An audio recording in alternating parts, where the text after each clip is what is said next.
بسم اللہ الرحمن الرحیم۔ السلام علیکم۔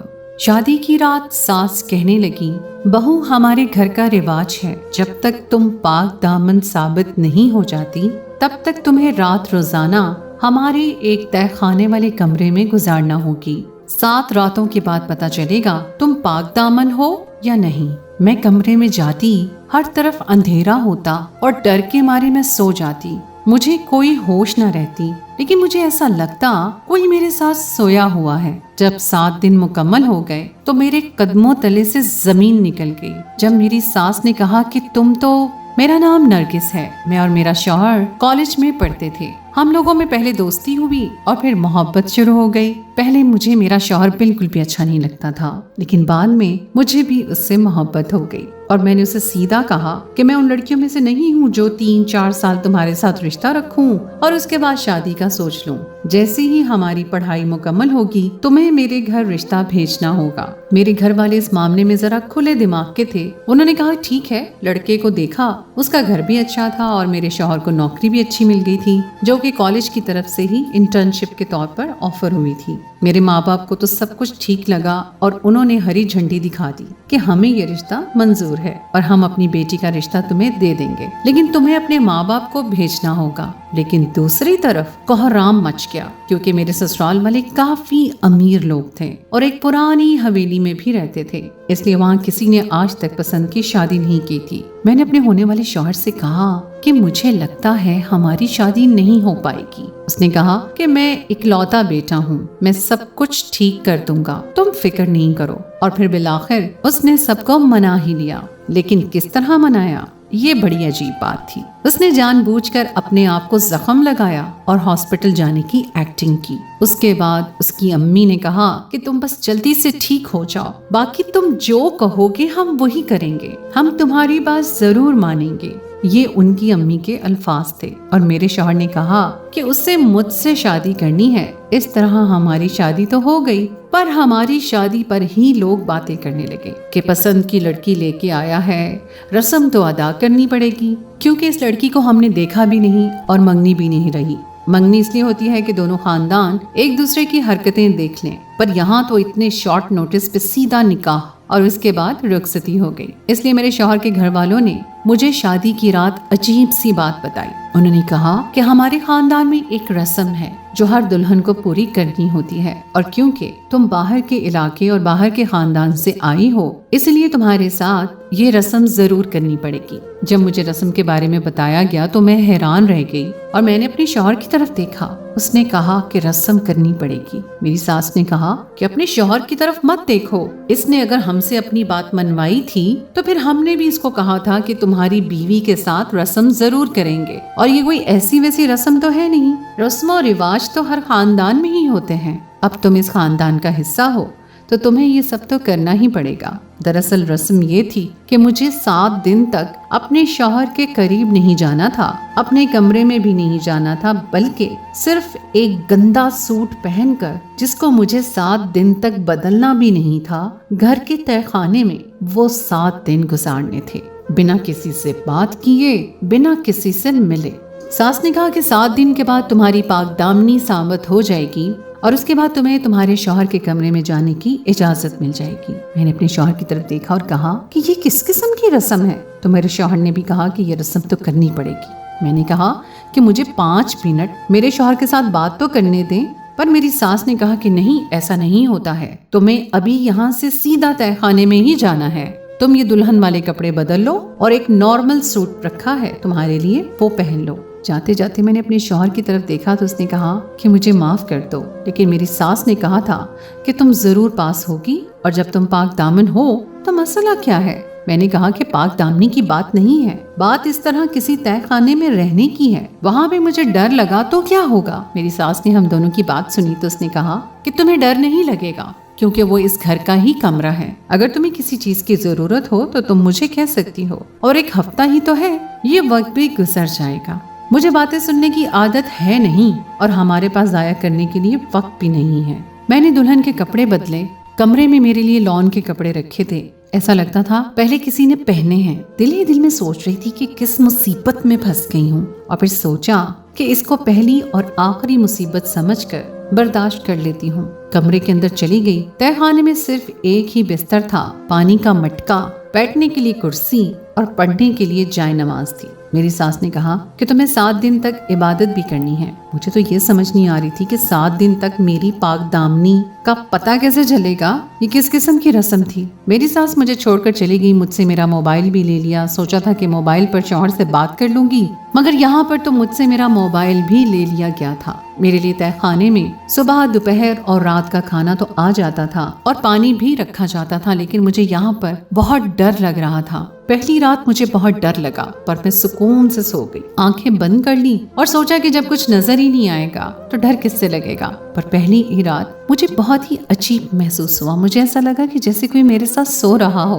पर थोड़ी देर के बाद मुझे इतनी गहरी नींद आई कि मुझे होश ही नहीं रही कि मैं कहाँ पर हूँ। जब मैं इस तहखाने में वक्त गुजारती रहती थी तो दिन भर अपने शौहर के बारे में ही सोचती रहती थी। उसने मुझसे बहुत प्यार मोहब्बत भरी बातें की थी। हमने एक दूसरे से मोहब्बत की शादी की थी और सोचा था कि हमारी आने वाली जिंदगी किसी ख्वाब जैसी होगी। बस ये एक हफ्ता शायद हमारी इस मोहब्बत का सदका था कि हमें एक हफ्ते तक एक दूसरे से दूर रहना था। दिन गुजर रहे थे, 2 दिन आराम से गुजर गए। मेरे जिस्म में दर्द रहता था। शायद मैं एक ही जगह बैठी रहती थी, इसलिए कमर में तो बहुत दर्द था। रात को मुझे ऐसा लगता है कि कोई तहखाने में मेरे साथ सो रहा है। मुझे वहम होता था क्योंकि मैं अकेली थी, लेकिन जब मैं खाना खा लेती थी तो उसके बाद मुझे बहुत अच्छी नींद आती थी।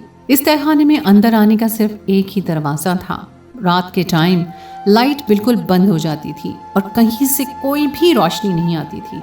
मुझे भी इस चीज से कोई मसला नहीं था, क्योंकि जब कुछ दिखाई नहीं देता तो इंसान डरता भी नहीं है। लेकिन थोड़ी देर के बाद मुझे ऐसा लगता था जैसे मेरी सांसों के अलावा किसी और की सांसों की भी आवाज आ रही है। पर आधे घंटे के अंदर अंदर मुझे इतनी गहरी नींद आ जाती थी कि मैं सो जाती थी। मैं ज्यादातर वक्त सोकर ही गुजार रही थी, क्योंकि यही तरीका था वक्त गुजारने का। मेरी सास ने मेरे लिए कुछ किताबें भी भेज दी कि तुम अकेली बैठी हो तो किताब पढ़ लेना, लेकिन ये सारी किताबें भी इस्लामी थी। मैंने ये किताब पढ़ी क्योंकि मेरे पास और कोई काम नहीं था करने को। एक दिन मेरी सास मेरे लिए खाना लेकर आई तो मैंने कहा कि मुझे ऐसा लगता है जैसे मेरे साथ इस तहखाने में और भी कोई रहता है। तो मेरी सास ने कहा कि कौन रहेगा तुम्हारे साथ इस तहखाने में? तुम्हारा शौहर तो घर पर ही नहीं, क्योंकि जब तुम यहाँ पर नहीं हो तो वो भी अपने दोस्तों के साथ ही चला गया है, और मेरी बेटियां तो यहाँ पर नहीं आती, उनको भी डर लगता है। मेरी सास चारपाई पर पड़ी है और तुम्हारे ससुर का तो यहाँ कोई काम नहीं है, फिर कौन हो सकता है तुम्हारे साथ? आज पहली दफा कहीं मुझसे वो बहुत प्यार से बात कर रही थी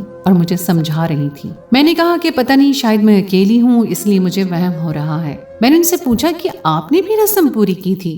तो उन्होंने कहा कि हाँ, इस तरह मैंने भी ये रस्म पूरी की और मेरी सास ने मुझसे रस्म पूरी करवाई थी। मैं तुम्हारे लिए खाने की अच्छी अच्छी चीजें लेकर आ रही हूँ। नाश्ते में अंडा पराठा, दोपहर के खाने में गोश्त का सालन, रात के खाने में बिरयानी चावल वगैरह। लेकिन मेरी सास बहुत जालिम थी। उन्होंने मुझे 7 दिनों में कोई अच्छी चीज खाने को नहीं दी थी। उन्होंने कहा था कि अंडा भी नहीं खाना और गोश्त भी नहीं खाना। तो मेरे तो यहाँ पर दिन बहुत ही बुरे थे। जैसे मैंने तुम्हारे लिए पढ़ने के लिए किताबें लेकर आई हूँ, ऐसा मेरा किसी ने एहसास नहीं किया था। और ये जो बिस्तर है ये भी साफ सुथरा डलवाया है, लेकिन मेरे बिस्तर को भी साफ नहीं किया गया था। मैंने कहा कि फिर तो आप बहुत अच्छी हैं, क्योंकि आप तो मेरा बहुत ख्याल रखती हैं। एक तो इंसान अकेला रहे और ऊपर से सहूलियात ना हो तो वो बहुत ज्यादा उदास हो जाता है, इसीलिए तो ख्याल कर रही हूँ। बस 4 दिन गुजर गए हैं, 3 दिन और गुजार लो, उसके बाद तुम्हें फिर दुल्हन बनाएंगे, तुम्हें फिर से दुल्हन वाला जोड़ा पहनाएंगे और तुम्हारे शौहर के कमरे को भी सजाएंगे। ये ना समझना कि तुम लोगों की सुहाग रात हमने जाया करवा दी है। तुम दोनों की सुहाग रात फिर से आएगी। तुम फिर से दुल्हन की तरह तैयार होकर अपने शौहर के लिए उस कमरे में जाओगी। ये बात सुनकर मुझे बहुत खुशी हुई और मैंने अपनी सास को गले लगाकर कहा कि आपका बहुत शुक्रिया, आपने मेरा इतना एहसास किया और आप बहुत अच्छी हैं। उन्होंने मुझे हैरान होकर देखा और थोड़ी देर के बाद वहाँ से चली गई। बाकी के दिन भी किसी तरह गुजर ही गए। वैसे मुझे रात को बहुत डर लगता था, लेकिन खाना खाकर मुझे बहुत अच्छी नींद आती थी। जब 7वां दिन भी गुजर गया तो उसके बाद मुझे फिर से दुल्हन की तरह तैयार होना था, जैसा कि मुझे मेरी सास ने कहा था। मुझे फिर से दुल्हन की तरह तैयार किया जा रहा था। मैं बहुत ज्यादा खुश थी। मुझे मेरा फोन भी वापस मिल गया और मेरे शौहर ने मुझे कॉल भी की। उसने कहा कि मैं तुम्हारा इंतजार कर रहा हूँ। हमारे कमरे को फिर से फूलों से सजाया है कि तुम्हें ऐसा महसूस हो कि जैसे आज फिर से हमारी शादी हुई है। मुझे बहुत ज्यादा खुशी हुई कि मेरे शौहर को मेरा एहसास है और उसे ये भी एहसास है कि हमने इस दिन को यादगार बनाना था। मैं बहुत अच्छे से तैयार हुई, मैं बहुत खुश थी, लेकिन मेरी सास के कुछ रिश्तेदार भी आ गए थे घर में। फिर उन्होंने कहा आज ही तो पता चलेगा कि रस्म मुकम्मल हुई है या नहीं, क्योंकि आज रस्म मुकम्मल होनी है। 7 दिन तो उसने सब्र और शुक्र से गुजार लिए, वो तो इसके सब्र का इम्तिहान था, पर रस्म आज मुकम्मल होगी। अब मुझे थोड़ी समझ आने लगी थी कि ये लोग किस बारे में बात कर रहे हैं। मैंने सोचा कि ये लोग कितने जाहिल हैं, फिर भी मैंने उन बातों पर ज्यादा ध्यान नहीं दिया, क्योंकि मुझे किसी चीज का डर नहीं था। मेरा दामन बिल्कुल साफ था, मेरे पास करने के लिए भी कोई बात नहीं थी, मेरी कोई कमजोरी भी नहीं थी। मुझे तैयार कर दिया गया और जाकर बिस्तर पर बिठा दिया गया। थोड़ी देर के बाद मेरा शौहर कमरे में आया। उसने मुझे मुंह दिखाई का तोहफा दिया। उसने कहा कि मैं तुम्हें बता नहीं सकता कि ये 7 दिन मैंने किस तरह गुजारे हैं। मैंने कहा कि आप दोस्तों के साथ सैर करने चले गए थे, मेरी याद तो नहीं आई होगी। उसने कहा जाता नहीं तो वक्त गुजारना और भी मुश्किल हो जाता, इसलिए घर से बाहर निकल गया था। शौहर ने मुझसे पूछा कि सब कुछ ठीक तो था, डर तो नहीं लगा? मैंने कहा कि बहुत डर लगा, लेकिन मैं चुप करके सो जाती थी, सोकर ही मैंने वक्त गुजारा है। मेरे शौहर ने कहा कि अच्छी बात है, तुमने अपनी नींद पूरी कर ली। और इस बात के बाद वो हंसने लगा। हम बहुत खुश थे, हम एक दूसरे से काफी देर तक बातें करते रहे। सुबह हुई तो मेरा शौहर कमरे में नहीं था। मैं उठकर नहाने चली गई और मुझे आज फिर से अच्छे से तैयार होना था। मुझे ऐसा लग रहा था जैसे मेरी शादी आज ही हुई है। मैंने फिर से कोई अच्छा सा जोड़ा पहन लिया, लेकिन जब बाहर आई तो बाहर अदालत का माहौल था और मेरी सास की बहन भी, जो कि मेरी खाला सास थी और इस खानदान की सबसे बड़ी थी, वो भी मौजूद थी। मेरे शौहर का भी सर झुका हुआ था और पता नहीं क्यों मेरा शौहर परेशान लग रहा था और थोड़ा गुस्से में भी लग रहा था। मैं उसे बहुत पहले से जानती थी, समझ आती थी कि उसके दिल में क्या चल रहा है। मैंने अपने शौहर को इशारा करके पूछा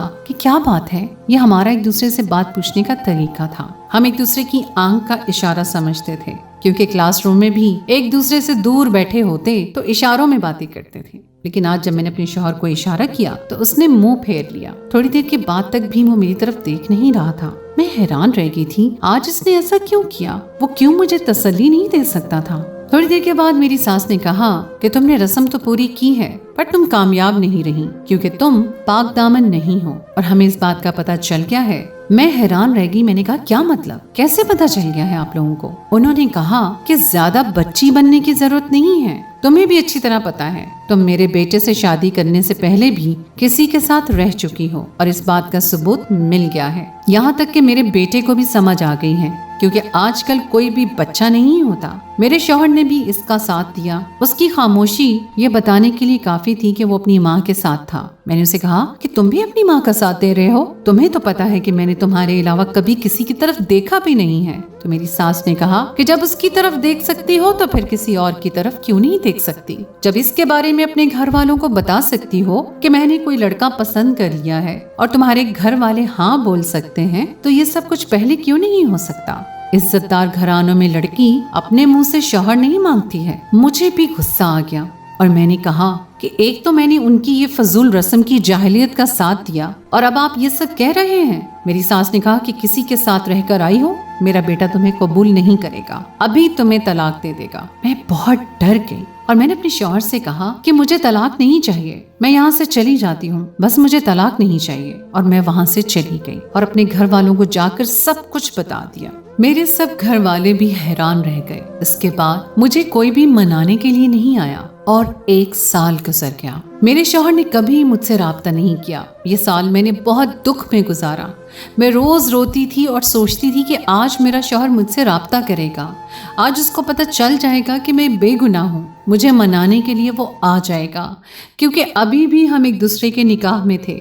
अब तो मुझे मेरी माँ बाप ने कहना शुरू कर दिया कि ऐसा रहने से तो अच्छा है कि तुम अपने शौहर से खुला ले लो। पता नहीं क्यों मेरा दिल कह रहा था कि एक दिन सब कुछ ठीक हो जाएगा, और फिर कुछ ऐसा हुआ कि मैं हैरान रह गई। मेरे शौहर की खाला का बेटा एक दिन हादसे का शिकार हो गया और उसकी हालत बहुत ज्यादा बुरी थी। वो चारपाई पे पड़ गया, जबकि वो इस खानदान का सबसे खूबसूरत नौजवान था। उसने मेरे शौहर को बताया कि दरअसल मैं तुम्हारा बहुत बड़ा मुजरिम हूँ, क्योंकि तुम्हारी शादी तुम्हारी पसंद से हो रही थी। तुम्हारी माँ तुम्हारी शादी मेरी बहन के साथ करना चाहती थी, इसलिए उन्होंने इरादा कर लिया कि तुम्हारी बीवी को बदकिरदार साबित करके तुम्हारी जिंदगी से निकाल देगी। जब तुम्हारी बीवी को तहखाने में रस्म करने के लिए छोड़ा था तो उसके खाने में नींद की दवा मिला दी जाती थी और फिर थोड़ी देर के बाद मैं उस कमरे में चला जाता था। ये सब कुछ मेरी माँ और तुम्हारी माँ मिल कर रही थी। वो दोनों बहनें बहुत जिद्दी हैं और उन्होंने तुम्हारा घर बर्बाद किया है। मुझे माफ कर दो, मैंने तुम्हारे साथ ये सब कुछ किया, पर इसलिए क्योंकि अम्मी का वादा था कि वो मेरी शादी मेरी पसंद की लड़की से करवाएंगी, यानी तुम्हारी बहन से। तुम्हारी बीवी का कसूर नहीं है, उसे तो पता भी नहीं है कि उसके साथ क्या हुआ है। मुझे माफ कर दो। मेरे शौहर ने इस शख्स को मारने की कोशिश की, लेकिन वो तो पहले ही जिंदा नहीं था, मर चुका था, चारपाई पर पड़ा था और अपनी मर्जी से सिर्फ अपना सर ही हिला सकता था। मेरे शौहर ने अपने घर वालों से लड़ाई की और कहा कि मुझे सब कुछ पता चल गया है, और अपनी माँ से कहा कि आप माफी के काबिल नहीं हैं। मेरी सास शर्मिंदा भी नहीं थी। उन्होंने मेरे शौहर को कहा कि अगर तुम उस औरत को लेकर इस घर में आए तो तुम्हें यहाँ रहने नहीं दिया जाएगा। मेरे शौहर ने आकर मेरे वालिद साहब से बात की तो बाबा का यही कहना था कि तुमसे गलती हो गई, क्योंकि तुम एक मर्द और तुम्हारी जगह कोई भी होता तो भी यही समझता। मेरे शौहर ने कहा कि मैं अपने उस कजन को जेल में करवाना चाहता हूँ, लेकिन वो पहले से ही बिस्तरे मर्ग पर पड़ा है। शायद उसके साथ अल्लाह ने इंसाफ किया है और उसकी जिंदगी वैसे ही बहुत कम है। मैं अपने माँ बाप को भी छोड़ चुका हूँ कि अब समझ गया हूँ कि कौन सही है कौन गलत। मेरे शौहर ने मेरे बाबा को तो किसी तरह मना लिया, शायद वो भी एक मर्द की मजबूरी को समझ गए, लेकिन मैं माफ करने के मूड में बिल्कुल नहीं थी। मेरे शौहर को क्या मुझ पर भरोसा नहीं था? ऐसा तो नहीं था कि हम एक दूसरे को जानते नहीं थे। हम लोग तो 4 साल से एक दूसरे को जानते थे, फिर वो कैसे मुझ पर शक कर सकता था? सब यही समझा रहे थे कि सूरत हाल ऐसी थी, उसकी जगह कोई भी होता तो ऐसा ही रद्द अमल देता। कोई ऐसा शख्स भी होता जो अपनी बीवी के लिए जान दे सकता हो, तो भी एक पल को वो सोच में पड़ जाता। इसीलिए तुम उसको माफ कर दो। मेरी अक्लमंदी यही थी कि मैं भी जज्बात में नहीं आई और मैंने ये नहीं कहा कि मुझे छोड़ दे। हम लोग अभी भी एक दूसरे के निकाह में थे, लेकिन वापस जाने का मेरा दिल नहीं कर रहा था। मेरे साथ बहुत बड़ा जुल्म हुआ था जिससे मैं अनजान थी। ये तो फिल्मों और ड्रामों में ही होता है कि कोई लड़की अकेले रहने का फैसला करती है कि मैं अकेली रहूंगी, और फिर वो अकेली रहती है। जब 1 साल के बाद मैंने मेरे शौहर को देखा तो मेरा दिल भर आया और मैंने उसे माफ कर दिया। हम लोगों ने अपनी अलग दुनिया बसा ली और हम वहाँ पर आराम से रहने लगे। कुछ महीनों के बाद वो शख्स जिसने मेरे साथ जुल्म किया था इस दुनिया से चला गया और उसकी माँ पागल हो गई। उसका एक ही बेटा था। उसने भी अपनी बर्बादी का इल्जाम मेरी सास को दिया, लेकिन मेरी सास अपनी जगह से टस से मस ना हुई। दुनिया में ऐसे भी लोग होते हैं जो दूसरों की जिंदगियां बर्बाद करके भी सुकून से सो जाते हैं। आखिर में आप सब लोगों के लिए सवाल छोड़ के जा रही हूँ कि अगर मेरी सास में इतनी हिम्मत थी कि उसने मेरी जिंदगी बर्बाद की, उसके लिए प्लान बनाया, इतने सारे लोगों को अपने साथ मिलाया और इतना गलत काम किया, तो क्या उसमें इतनी हिम्मत नहीं थी कि वो अपने बेटे के सामने ये बात कबूल कर लेती कि तुम जिस लड़की से शादी करना चाहते हो वो मुझे बिल्कुल भी पसंद नहीं है और मैं तुम्हारी इसके साथ शादी नहीं करवाऊंगी। पर इस बात में उसकी हार का अंदेशा था, और जो उसने मेरे साथ किया उसमें वो जीत गई थी। लेकिन उसकी जीत वक्ती थी, क्योंकि आज मैं अपने शौहर के साथ हूँ और बहुत ज्यादा खुश हूँ।